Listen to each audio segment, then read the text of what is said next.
ગ્રાહક તૈયાર ના હોય તો આવા ઉત્પાદિત જથ્થામાં આ પ્રકારના ખામી પ્રમાણને આપણે સંકેતમાં P2 વડે દર્શાવીશું. P2 કે તેથી વધારે ખામી પ્રમાણ હોય તો એવો જથ્થો આપણે ખરાબ અથવા તો ઉતરતી કક્ષાનો કહીશું અને ગ્રાહક તે જથ્થો સ્વીકારવા તૈયાર થશે નહીં. આ ગુણવત્તાના ધોરણને આપણે P2 વડે દર્શાવીશું, જેને આપણે LTPD કહીશું. હવે આપણે ચર્ચા કરીશું કે ઉત્પાદકનું જોખમ ક્યાં થાય રાઈટ, અને ગ્રાહકનું જોખમ ક્યાં થાય. બરાબર. કે જે વસ્તુ ઉત્પાદિત થઈને બજારમાં આવી ગઈ છે પછી ગ્રાહક સ્વીકારશે કે કેમ. બરાબર. ગ્રાહક સ્વીકારશે તો ઉત્પાદકને જોખમ નહીં લાગે. ગ્રાહક નહીં સ્વીકારશે તો ઉત્પાદકને વસ્તુ વેચાશે નહીં રાઈટ અને એનો ખર્ચ વધશે એના માટે. રાઈટ. એટલે એના ઉપર ઉત્પાદકનું જોખમ, પ્રોડ્યુસર રિસ્ક અને કન્ઝ્યુમર રિસ્ક, ગ્રાહકનું જોખમ ક્યારે થાય એના વિશે આપણે ચર્ચા કરીશું. એટલે આપણે જ્યારે નિદર્શને આધારે આપણે નિર્ણય લઈએ છીએ ત્યારે કોઈક વાર ભૂલ થવાની શક્યતા રહે છે. કોઈક વાર એવું બને કે જથ્થો ખરેખર સારો હોય અને નિદર્શને આધારે એનો અસ્વીકાર થાય. તો જથ્થો સારો હોય ને નિદર્શને આધારે અસ્વીકાર થાય તો ઉત્પાદકને સહન કરવું પડે, એટલે ઉત્પાદકને નુકસાન થાય. એટલે તો- જે નિદર્શ લીધો છે હા, એમાં એકમોની જે સંખ્યા છે એમાં સારી ગુણવત્તાવાળી ન હોય તો આપણે એને રિજેક્ટ કરીએ છીએ, એનો સ્વીકાર કરતા નથી. હા, કે લોટ સારો છે, લોટ સારો છે. ઉત્પાદિત વસ્તુની જે લોટ છે, કેપિટલ N જે સાઇઝ છે, સાઇઝ ઓફ ધ લોટ એ સારો છે, પણ જે નિદર્શ લીધો એ તેમાં- નિદર્શમાં એકમો આવે એ સારી ગુણવત્તાવાળા નથી. એટલે આપણે એના નિદર્શના આધારિત આપણે એને રિજેક્ટ કરીએ છીએ, અસ્વીકાર કરીએ છીએ. Right. જેથી ઉત્પાદકનું જોખમ વધી જાય છે. હા, એટલે આ સારો સમૂહ નિદર્શને આધારે અસ્વીકાર કરવામાં આવે છે તો એની જે સંભાવના છે એને આપણે ઉત્પાદકનું જોખમ કહીશું. જોખમ. અને સંકેતમાં, નોટેશન્સમાં ઉત્પાદકના જોખમને આલ્ફા વડે આપણે દર્શાવીએ છીએ. હવે અહીંયા આલ્ફા એટલે સમૂહનો અસ્વીકાર કરીએ છીએ, જથ્થો સારો છે, જથ્થો સારો છે. બરાબર. એટલે તો આલ્ફા શોધવા માટે તમારે 1 - PA કરવું પડે, એટલે અસ્વીકૃતિની સંભાવના, એટલે 1 - સ્વીકૃતિની સંભાવના, એટલે 1 - PA તમારે કરવું પડે તો તમને ઉત્પાદકનું જોખમ આલ્ફા મળે. હવે તે જ રીતે એવું પણ બને વ્યાસ કે જથ્થો ખરેખર ઉતરતી કક્ષાનો હોય હા. અને આપણે જે નિદર્શને આધારે સારા એકમો આવી ગયા હોય તો એને સ્વીકાર કરવામાં આવે તો એ વખતે ગ્રાહકને સહન કરવું પડે કે એકમો ખરાબ છે જથ્થામાં અને નિદર્શને આધારે એનો સ્વીકાર કરવામાં આવે છે તો ગ્રાહકને નુકસાન થાય, ગ્રાહકને સહન કરવું પડે. બરાબર. એક ઉદાહરણ આપણે આપીએ. હમણાં જ થોડા વર્ષો પહેલાં નોકિયામાં એવું બન્યું હતું કે નોકિયાની બેટરી ફેલ થઈ ગઈ હતી. બરાબર. તો એવું બની શકે કે નિદર્શને આધારે એમણે બેટરીનો સ્વીકાર કર્યો હોય, પછી જો કે એ લોકોએ તો બધી જ બેટરી પરત મગાવી લીધી. બરાબર. ઉત્પાદકને એને થોડો ખર્ચ સહન કરવો પડ્યો, પણ નિદર્શને આધારે એનો સ્વીકાર થઈ ગયો હોય ખરેખર. સારો ના. હા, બરાબર ને. એટલે એ રીતે લોટ ખરાબ હોય અને નિદર્શને આધારે સ્વીકાર થાય તો એને આપણે ગ્રાહકનું જોખમ કહીશું, તેની સંભાવનાને ગ્રાહકનું જોખમ કહીશું. એટલે અહીંયા આપણે ગ્રાહકનું જોખમને બીટા વડે દર્શાવીશું સંકેતમાં. નેક્સ્ટ. એટલે વસ્તુ ખરાબ ગુણવત્તાવાળી છે હા. છતાં એનો સ્વીકાર થાય છે. હા. સ્વીકાર થાય એટલે ગ્રાહકનું જોખમ વધી જાય છે. હવે આપણે અગાઉ જોયું કે વસ્તુ સારી ક્યારે કહેવાય, તો જેમાં સ્વીકાર્ય યોગ્ય ગુણવત્તા ધોરણ એટલે P1 આવેલું હોય તો એને આપણે સારો જથ્થો કહીએ છીએ. એટલે ઉત્પાદકના જોખમમાં આપણે સ્વીકૃતિની સંભાવના શોધવા માટે P1 નો ઉપયોગ કરીશું. જ્યારે ગ્રાહકના જોખમમાં જથ્થો ખરાબ ક્યારે કહેવાય કે જેમાં ખામી પ્રમાણ LTPD એટલે P2 જેટલું હોય તેને, બરાબર. એટલે એમાં આપણે ગ્રાહકના જોખમમાં આપણે LTPD નો ઉપયોગ કરીશું.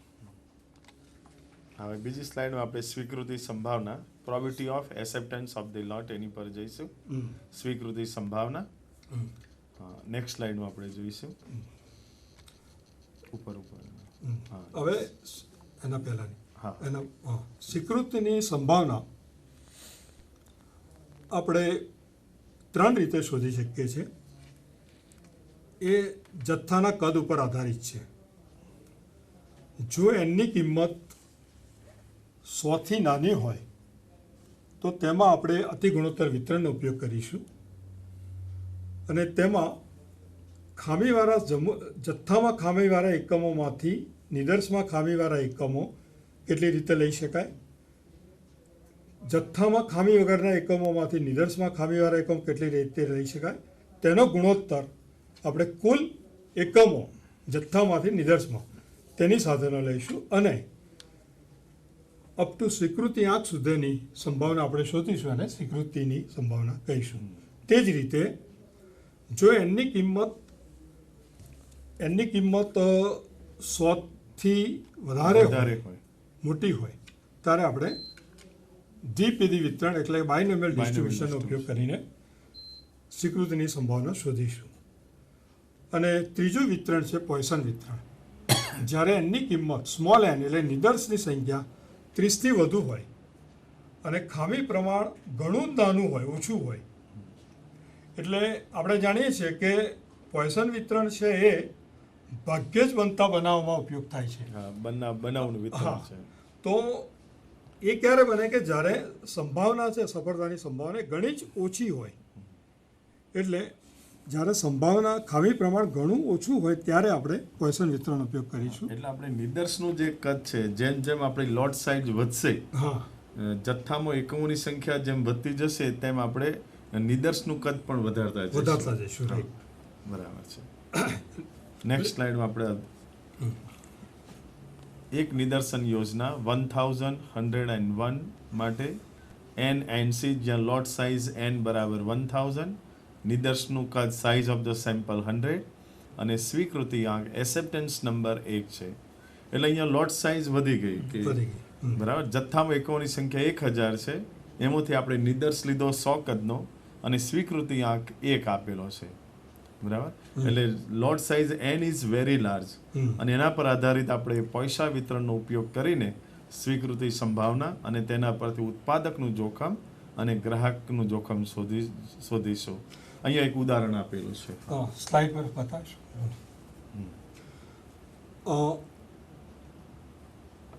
આપણે ઉત્પાદકનું જોખમ શોધવા માટે મેં તમને કહ્યું રીતે EQL અથવા તો P1 ની જરૂર પડે. આપણને EQL આપેલો છે 0.02. તો ઉત્પાદકનું જોખમ શોધવા માટે સ્મોલ n ઇન્ટુ P1 એ આપણે શોધવું પડે. તો એ આવશે 100 ગુણ્યા 0.02 એટલે 2. તેના પરથી સ્વીકૃતિની સંભાવના PA બરાબર ડીની કિંમત 0 થી C સુધી અને પોઇસન વિતરણની ફોર્મ્યુલ e⁻⁴ d upon d factorial. એટલે એમાં Cની કિંમત આપણે 0 અને 1 મૂકીશું. પહેલાં 0 લઈશું એટલે આપણને મળશે એટલે એક્સપોનેન્શિયલ જે વેલ્યુ છે એ આપણે પૈસા વિતરણના એના આંકડાકીય કોષ્ટક પરથી આપણે e⁻² ની વેલ્યુ શોધી શકીશું. રાઈટ, બરાબર. હા. અને એના પરથી આપણને ઉત્પાદકનું જોખમ મળે છે સ્વીકૃતિ સંભાવના 0.405 અને એના પરથી આપણે ઉત્પાદકનું જોખમ પ્રોડ્યુસર રિસ્ક જેને આલ્ફાથી દર્શાવીએ છીએ આલ્ફા = 1 - PA અને એ 1 - 0.405 અને એના બરાબર 0.595 એ ઉત્પાદકનું જોખમ મળશે. હવે ગ્રાહકનું જોખમ વિશે ચર્ચા કરીશું. ગ્રાહકનું જોખમ beta probability of acceptance of the lot પહેલા શોધીશું. Sum of D = 0 to C e⁻⁻NP2 NP2' to the power D upon D factorial.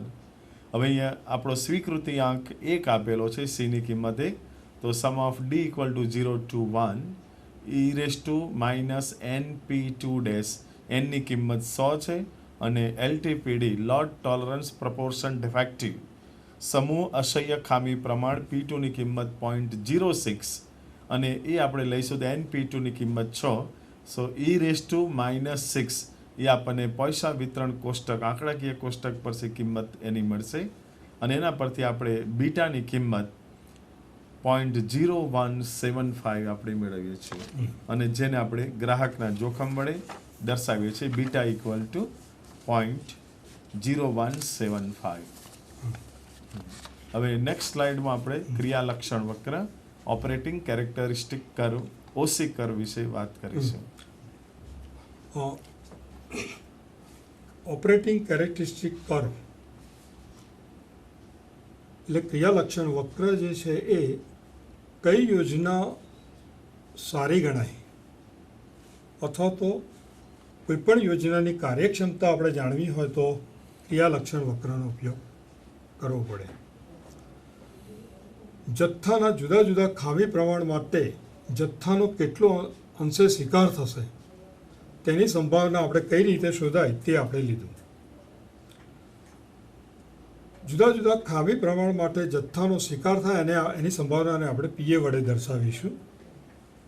ખામી પ્રમાણ પીડેસ જે છે, જુદા જુદા ખામી પ્રમાણ, તેને આપણે આલેખ પત્રમાં એક્સ અક્ષ ઉપર લઈશું અને વાય અક્ષ ઉપર સ્વીકૃતિની સંભાવના એટલે કે પીએને લઈશું અને એ વક્ર આપણને સ્લાઇડમાં દર્શાવ્યા મુજબ મળશે.